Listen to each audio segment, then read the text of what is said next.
Welcome to the Learning Pines YouTube. We hope this video helps. In this video, I will show how to make a virgin margarita full guide.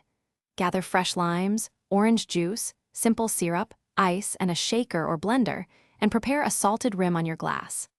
Measure ingredients precisely, taste, and adjust sweetness or tartness to your preference.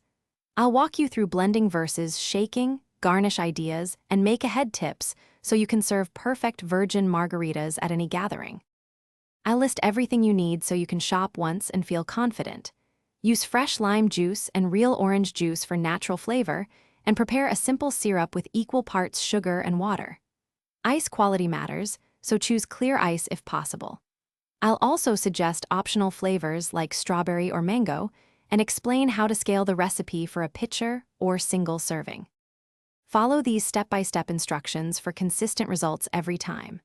Start by rimming your glass, then combine lime, orange, and syrup with ice in a shaker or blender. Shake or blend until well chilled, then pour over fresh or crushed ice for the ideal texture. Taste and tweak sweetness, and finally garnish with a lime wheel or salted orange wedge to elevate presentation before serving to guests. Thanks for watching. Consider subscribing if we helped you.